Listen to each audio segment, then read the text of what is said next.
La nueva fuente de poder no es el dinero en manos de pocos, sino la información en manos de muchos. John Naisbitt. El derecho penal económico ha sido de alguna manera en historia algo muy importante, porque recordemos que en 1929, para dar lo que fue la segunda, no fue la Segunda Guerra Mundial, sino más bien ahí fueron donde se sentaron las bases para la Segunda Guerra Mundial, en donde aparecen grandes figuras como lo es los estados que nos sacaron de alguna manera de la situación económica, y estamos hablando precisamente, uno de ellos fue Alemania, con grandes reconocidos como lo es el padre de la economía, que es Keynes. También estamos hablando que en esta parte de derecho penal económico ha habido varias vertientes sobre el progreso y la mera importancia que tiene en nuestro país, ya que uno de los grandes también alemanes, que fue Klaus Teichmann, que nos habla de lo que es el derecho económico completo y el derecho económico restringido. El derecho económico completo nos hace ver la situación de que no nomás debe de ser el sujeto o la persona física, sino que se debe completar con las empresas, que en este sentido serían las personas que integran las empresas, que serían los directores, los administradores, los empleados, todas aquellas personas que van a hacer posible que se dé un entendimiento. ¿Para qué? Para ser castigado si en dado caso la empresa incurrió en un derecho penal. En esta situación podemos mencionar que también hace una diferencia entre lo que es el derecho penal completo. Nos habla precisamente de lo que es hacer el conjunto de la persona física junto con las empresas. Un ejemplo sería el de las empresas de las maderas.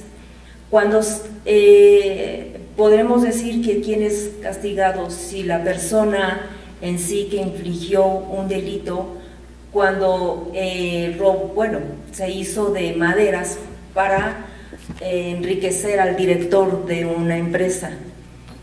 En ese sentido, él puede incurrir en un delito, pero también en sí el directivo, el de la dirección, el que está en la empresa, que es el capitalista, y que precisamente lo que hace es obligarlos a corresponder y a pagar los daños por lo que generaron tanto el personal como la misma empresa.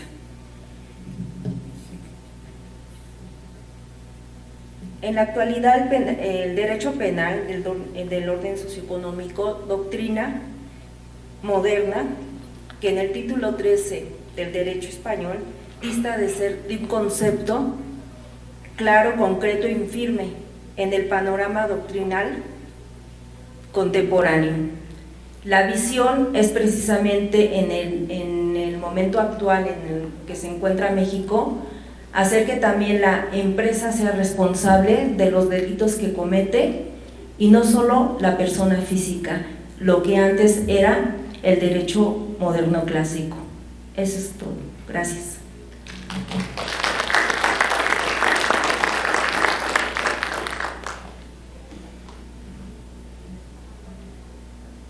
Para nosotras es un honor y un orgullo presentar al doctor Albertico Ginto Sierra, quien es doctor en Ciencias Jurídico-Penales del Instituto de Estudios Superiores Manuel José de Rojas, México, maestro en Ciencias Penales por parte del Instituto Nacional de Ciencias Penales, máster en Litigación Oral por parte de California Western School of Law de San Diego, California, Estados Unidos, máster internacional en el Nuevo Sistema Penal de México, Fundación Universitaria de Girona, España.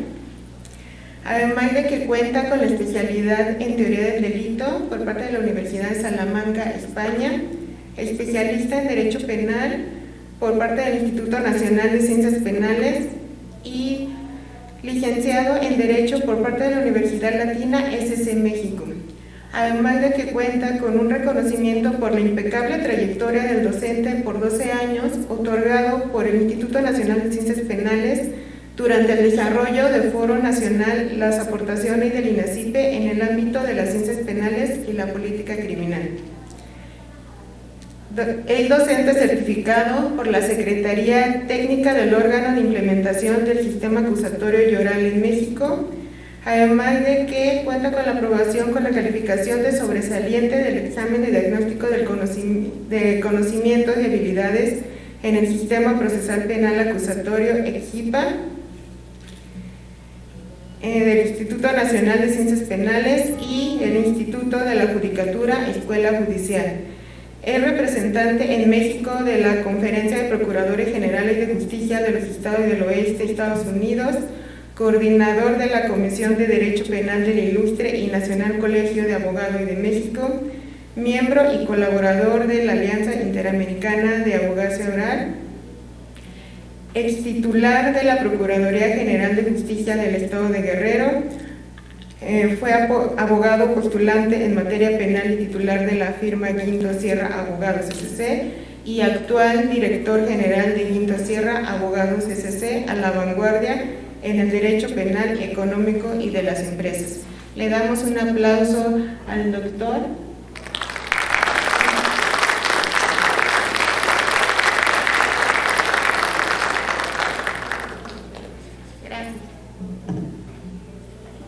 Gracias, buenas tardes a todos. Primero, muy contento, muy bendecido por la vida y por Dios y por tener aquí a mi lado a mi querido doctor Simón Herrera Bazán, a quien le debo mucho de mi vida personal, de mi vida profesional. Fui creado, fui hecho a la moldura del doctor Simón Herrera Bazán, quien he tenido el honor y el privilegio de ser su alumno desde la licenciatura, la especialidad, la maestría, el doctorado y lo que sigue.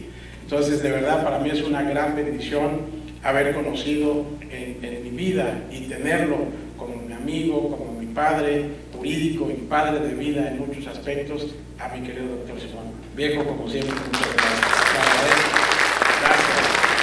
Y bueno, también agradezco a la Barra de Juristas de México, así como al doctor Alejandro Andrade, la invitación para poder participar con ustedes en este evento jurídico tan importante. Alex, gracias por reunirnos. Alejandro y su servidor fuimos alumnos de la licenciatura del doctor Simón Herrera Bazán, quien nos ha formado y nos sigue formando. Seguimos de la mano del doctor Simón y bueno, aquí estamos. Alex, muchas gracias. Gracias a todos los presentes. Y bueno, vamos a hablar ahora del famoso derecho penal económico y de la empresa. Pero como ya escucharon al doctor Simón, dijo, qué bueno que pasé antes, porque si no, ¿cómo les hubiera ido? Y tiene razón, pero bueno, hay cambios en la vida, hay cambios en la sociedad, hay cambios en el mundo, y el derecho penal se tiene que ir actualizando. Sabemos que no podemos meter a la cárcel a una persona jurídica, es un ente ficticio, es un ente que no podemos trasladarlo, ¿verdad? Es intocable. Entonces, ¿cómo es posible que sí exista una responsabilidad penal de las personas jurídicas? Ahondará en el tema el doctor Alejandro Andrade. Haré una remembranza de manera genérica de ello. Pero bueno, ¿por qué nace un derecho penal moderno? ¿Por qué nace un derecho penal económico? Precisamente porque pues empieza la sociedad a crear una globalización. Viene una globalización de mercado, viene una globalización económica, una globalización tecnológica, una globalización financiera de manera internacional. Estamos conectados, podemos hacer transferencias ahorita a cualquier país de nuestro mundo, y entonces, bueno, pues ya nada más se pueden cometer delitos aquí, sino de manera inmediata puedes hacer, repito, ciertas transferencias a España, a Alemania, a donde tú quieras. Entonces, dada esa globalización, pues el rey del mercado mundial, el rey que maneja estas reglas de cómo se debe regular el mercado, además del derecho mercantil, pues donde Estados Unidos establece un nuevo orden jurídico mundial.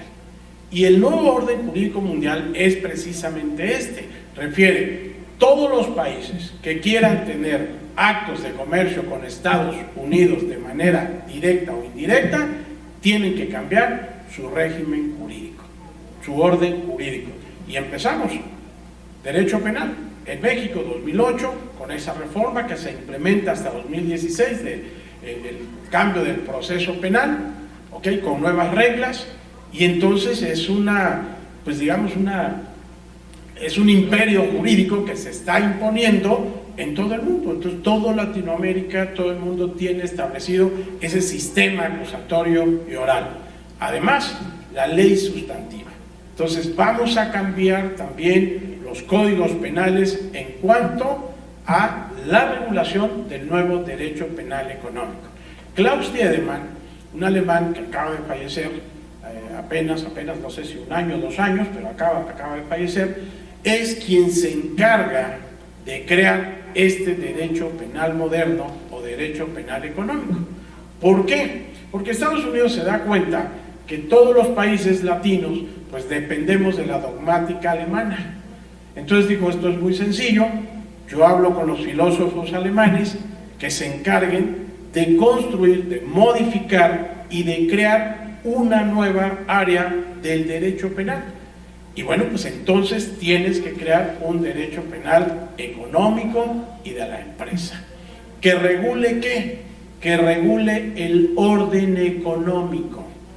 Y entonces vamos a entender el orden económico como la producción, la distribución y el consumo de bienes o productos y servicios, de manera genérica. Entonces, modifica, es un poco distinta la teoría del delito, la modifica, la adapta más bien al nuevo derecho penal económico. ¿Por qué? Precisamente porque nosotros teníamos ese principio de societas delinquere non potest. Las personas jurídicas no pueden delinquir, no hay voluntad, como lo dijo el doctor, no hay dolo, no piensan, no existen físicamente. Entonces, ¿cómo vas a castigar a estas personas? Y bueno, pues se empieza a hacer esta reforma para tratar de castigar a las personas jurídicas. En México, creo que hasta la fecha no hay una sola sentencia condenatoria contra una persona jurídica. Hay algunos autos de vinculación a proceso, sí. El día 7 de diciembre participo en una audiencia donde estamos, hoy como asesor, estamos formulando imputación a una persona jurídica y a uno de sus administradores.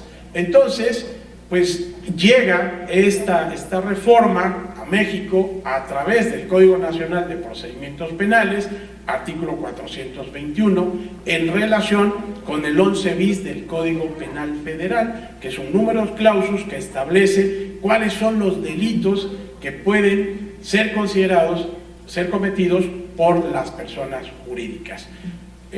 Varios estados tienen en la ley sustantiva exactamente la manera en cómo está regulada la comisión de los delitos por las personas jurídicas. Pero bien, una vez que este derecho penal económico establece que va a regular y va a proteger como bien jurídico de manera general, aunque después de forma específica, dependiendo del área o la materia donde se aplique, ya hay diversos bienes jurídicos. Entonces, el orden económico, repito, entendiéndose como la producción, la distribución y el consumo de bienes y servicios.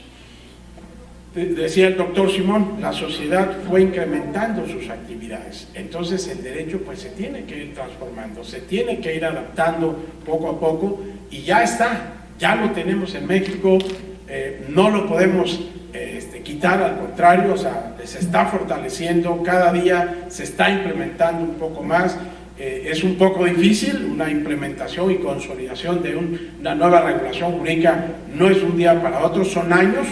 mientras el aprendizaje, el conocimiento, la capacitación de los operadores jurídicos, los ministerios públicos, se les dificulta todavía cómo poder vincular a proceso a una persona moral, cómo recabar datos, porque además todo esto está correlacionado con el sistema procesal o el sistema acusatorio, perdón, el acusatorio oral. Pero en ese sistema acusatorio oral tenemos otra materia muy importante, que es la teoría de la prueba, que cambia con el sistema que teníamos, porque ahora podemos nosotros de alguna manera convencer a un juez, llegar a ese estándar de más allá de toda duda razonable, a ese estándar de la convicción racional en el juzgador a través de la prueba indiciaria, que tiene estos dos elementos, los indicios y las inferencias lógicas.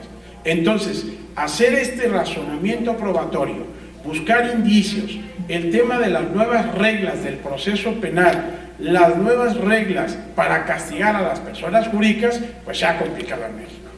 ¿De acuerdo? Se ha complicado en México y bueno, pues para eso son estos foros que está organizando precisamente la Barra de Juristas de México, para poder compartir con todos ustedes lo poco que hemos aprendido, lo poco que estamos ejerciendo, estamos materializando ese conocimiento de la dogmática a través del ejercicio profesional. Entonces nos damos cuenta que ahora los abogados penalistas tenemos que aprender o dominar o tratar de conocer lo más profundamente posible diversas materias: derecho mercantil, derecho económico, derecho financiero, derecho fiscal, derecho de la propiedad industrial e intelectual, e incluso también arropa este derecho penal el derecho ambiental.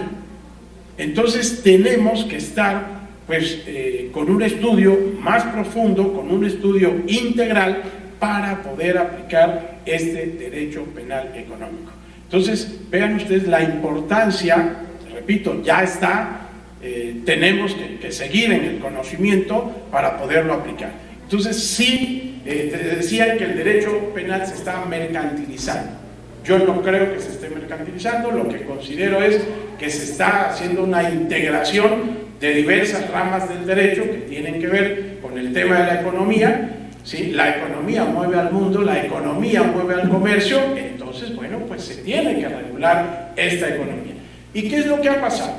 Todo este comercio se hace a través de ¿qué? Normalmente, a través de empresas. Entonces, hay personas físicas que crean empresas única y exclusivamente para delinquir. El derecho penal económico de la empresa tampoco está enfocado a destruir a la empresa, no, pues es que la empresa es la fuente del comercio. La empresa precisamente es aquella que genera ese motor del comercio. Lo que hace el derecho penal es proteger, digamos, a las empresas de las buenas prácticas y castigar a las empresas que pues, aplican unas malas prácticas, que no afecten el comercio precisamente, que no afecten la economía, ¿okay? Que no afecten el sistema financiero, que no afecten el tema de la recaudación de impuestos, todo el tema tributario, etcétera, etcétera. Entonces, eso es lo que realmente le interesa al derecho penal económico, la no afectación de la economía. Hay un delito que es pues, la fruta sazonada para el derecho, para la delincuencia económica, que es el delito de lavado de dinero. Entre el 2 y el 5%, ¿okay? De la economía mundial es parte de toda esta economía ilícita, es parte del delito del lavado de dinero, es producto de actividades ilícitas, es el top 10 de los delitos para el tema de derecho penal económico. Se mueve a nivel nacional, por supuesto a nivel internacional, y es ahí donde está enfocado el derecho penal económico, en correlación con otras instituciones, por supuesto. Tenemos las recomendaciones del GAFI, del Grupo Internacional de Acción Financiera, para efectos de combatir también este tema de operaciones con recursos de procedencia ilícita, o conocido también como lavado de dinero. El derecho penal económico también advierte que existen los famosos administradores de hecho. ¿Cuáles son aquellos? Escuchamos a cada rato las famosas empresas fantasmas. Y entonces hay personas que no aparecen en el acta constitutiva, que no están en la estructura de la empresa, que no están con ningún cargo dentro de esa estructura empresarial, pero desde atrás están manejando toda la empresa. Tienen el control de la empresa. Por ello le llaman administradores de hecho. Con esta investigación de datos indiciarios, de buscar esta evidencia a través de indicios, se puede formular imputación también a un administrador de hecho. Por ello, al derecho penal económico no necesariamente le interesa el sujeto ejecutor, sino el sujeto decisor. ¿Quién es el que toma las decisiones? Estando dentro de la estructura de la empresa o fuera de la empresa, pero es quien realmente tiene el control. Y los que están dentro de la empresa, que tengan funciones también de revisión y de supervisión. Ellos son aquellos directivos de empresa que pueden ser responsables penalmente, ¿okay?, derivado de la comisión de estos delitos que a través de otros los pueden cometer. Aquí es donde entraba en conflicto el tema de la autoría y participación. Si vamos a utilizarlos como, o vamos a imputar a través como autoría mediata, y el derecho penal económico dice no, simplemente como autores directos tienen calidad de garante de diversas funciones, y entonces con ello se les tienen que imputar los delitos de resultado material. Entonces vean la importancia que tiene este derecho penal económico, la transformación de la dogmática penal para la aplicación en el derecho penal económico, repito, donde no es necesariamente tan importante el sujeto ejecutor, sino el sujeto decisor. Aquella persona física que tiene esas funciones de control, esas funciones de vigilancia y esas funciones de supervisión. Ellos son los responsables atribuyéndoles la calidad de garante que tienen de qué. Las empresas tienen un objeto social. Entonces, ese objeto social lo tienen que cumplir con las buenas prácticas, aplicando ¿qué? Pues la normatividad que les regula, ¿de acuerdo? Pero aquellas empresas que violan toda la normatividad aplicable a la misma para conseguir su objeto social y se dedican a cometer delitos, bueno, para esto es que nace el derecho penal económico y de la empresa. Por ello, se abolió este principio de societas delinquere non potest. Entonces, ahora sí, societas delinquere non potest. Se les puede imputar responsabilidad penal a las personas jurídicas. De ello hablará, por supuesto, mi querido amigo Alejandro Andrade de manera profunda. Ahora, voy a ir aterrizando un poco esto sobre el tema, sobre todo, de las personas físicas, cómo se les puede atribuir esa responsabilidad a los directivos. Y es derivado de esto, derivado de las funciones que tienen dentro de la propia empresa. ¿Ok? Puede ser un trabajador que esté en el último escalafón de la empresa, ¿ok? Pero este trabajador, ¿de quién depende? ¿Quién es realmente quien tiene las funciones de control sobre ese trabajador? ¿Cuáles son los riesgos que existen para la comisión de delitos dentro de la empresa? ¿Quién es el que tiene que prevenir esos riesgos para efectos de evitar la comisión de esos delitos? Entonces, anteriormente, muchos directivos, ¿se acuerdan ustedes de aquella empresa Publi 13? Comprabas tu auto, llevaba alguna publicidad, también ahora regulada por el derecho penal económico, la publicidad engañosa, ¿ok? Y entonces, bueno, pues la persona que firmó todos los contratos fue la única persona, después de aquel fraude increíble y grandísimo que hicieron, fue la única persona que estuvo presa. ¿Y quién se llevó todo el dinero? Los directivos y los directivos. Yo no realicé la conducta, yo no firmé ningún contrato, y entonces los directivos gozando de todos aquellos beneficios. Y entonces, ¿quién estuvo, pues, no sé si sigan todavía en la cárcel, porque fueron muchísimos las personas que fueron defraudadas, es quien está pagando la pena que la impusieron derivado de la comisión de los delitos de fraude, porque es quien firmó los contratos.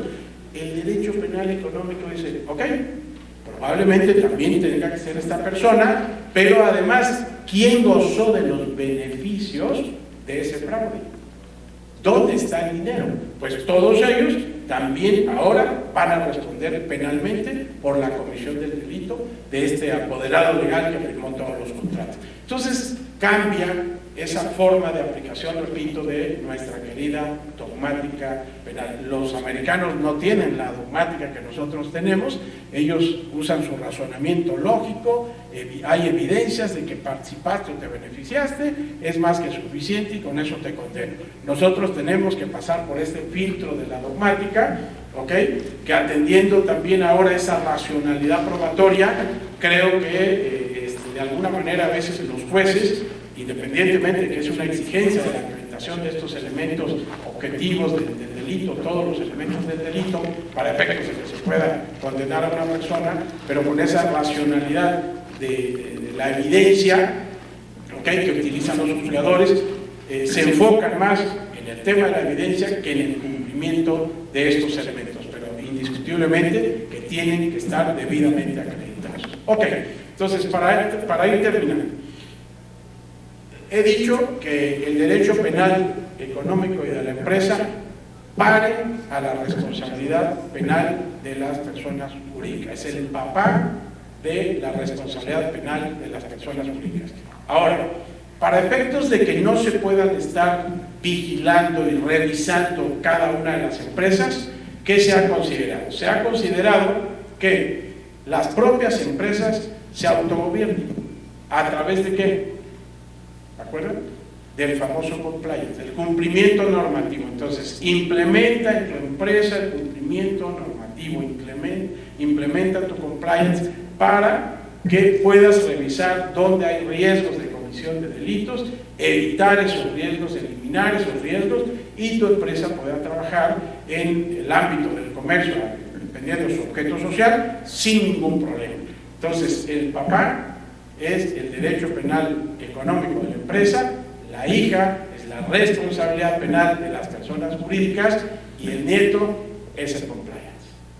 ¿De acuerdo? Bien, entonces, el artículo 421 del Código Nacional de Procedimientos Penales establece que con independencia de la responsabilidad penal de las personas jurídicas, también con la misma, en que puedan incurrir sus administradores, sus representantes o administradores de hecho o de derecho.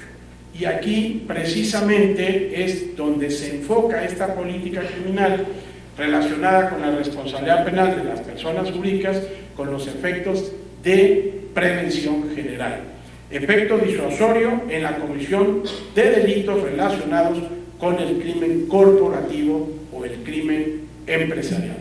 Incentivar los cambios en el comportamiento de las empresas, confirmar el hecho típico de que los individuos son responsables de sus acciones u omisiones. Para el buen desempeño de la empresa es necesario la implementación de políticas de vigilancia de las conductas de los directivos, de los administradores de hecho o de derecho, de los presidentes de consejos, de los socios y del cumplimiento de las normas dentro de la empresa, también conocido como cultura del cumplimiento o compliance. Es necesario el establecimiento, es exigible. Muchas empresas te dicen, sí, voy a hacer actos de comercio contigo, siempre y cuando tengas instalado un compliance. Entonces, tenemos que hacer uso de esta nueva normatividad, ya está. Tenemos que estar inmersos en el estudio, repito, del derecho penal, del derecho de forma integral, financiero, económico, mercantil, ambiental, fiscal, etcétera, etcétera, para poder también estar en la competencia profesional, digamos, y poder seguir prestando estos servicios profesionales a las diversas empresas. ¿Qué pasa con el tema de la carga de la prueba para imputar una responsabilidad penal a una empresa? La información de la empresa, los estados financieros, los estados contables, los tiene la empresa, ¿Cómo entonces la Fiscalía va a obtener esa información? ¿Acaso la empresa puede autoincriminarse aportando datos que le afecten? ¿No? ¿Ok? Pide a la Secretaría de Hacienda la información que considere pertinente, a la Comisión Nacional Bancaria de Valores, pero muchas veces la información que se debe revisar está dentro de la empresa. ¿Qué pasa cuando el presidente del consejo le comete delito a uno de los socios? Por ejemplo, la falta de entrega de los títulos nominativos representativos de las acciones. Entrégame mis títulos accionarios, no te los doy. Y entonces vas y lo denuncias. Requieres determinar el valor de esos títulos. ¿Cómo lo determinas? ¿Dónde está la información? ¿Quién puede determinar el valor de esos títulos? Los corredores públicos, de acuerdo al 116 del Código de Comercio, personas autorizadas por instituciones de crédito o de la Comisión Nacional Bancaria de Valores y corredores públicos. Ok, el corredor público se requiere el apoyo de un contador para revisar toda esta información contable y poder determinar el valor de los títulos atendiendo el porcentaje del accionista. Y entonces le solicitan al representante legal que entregue esa información. ¿Se viola el principio de autoincriminación?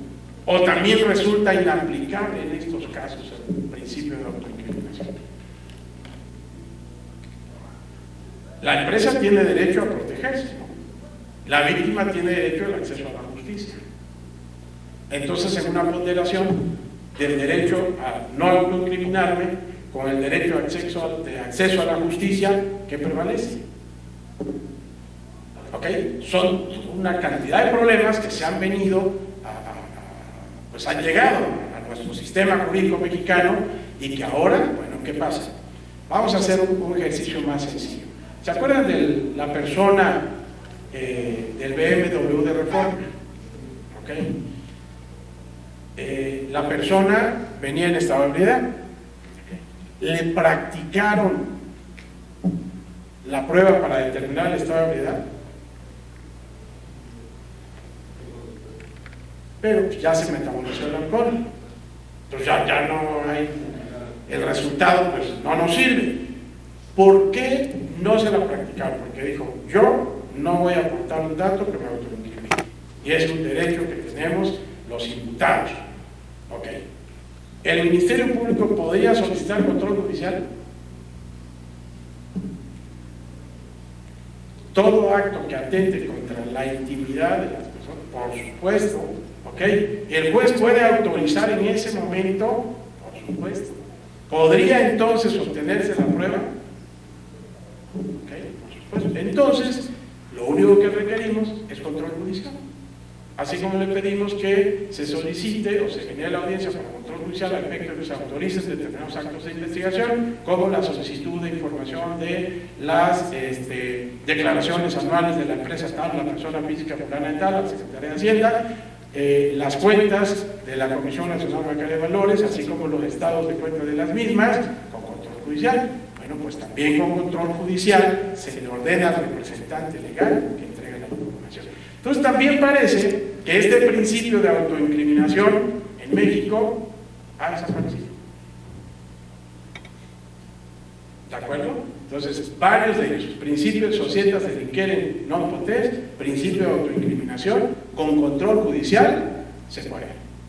¿Correcto? Por ello, entonces, en el seno de la empresa, que es donde está la información, a través de estos actos de investigación solicitados y autorizados por un juez, se puede obtener la información, ¿ok?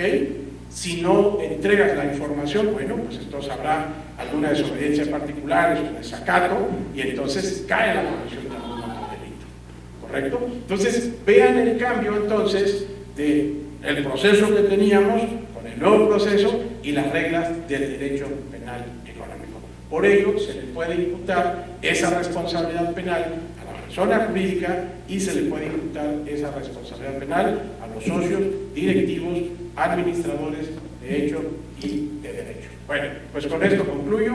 Muchísimas gracias. Gracias por su paciencia, gracias por su atención.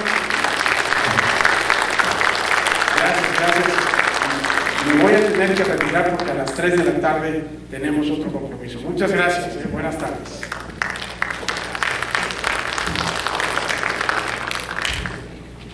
Agradeciendo de antemano la presencia del doctor Albertico Guinto Sierra y el doctor Simón Pablo Herrera, por favor reciban un gran reconocimiento por parte de la barra de Juristas de México, Colegio Profesional AC. Un aplauso, por favor.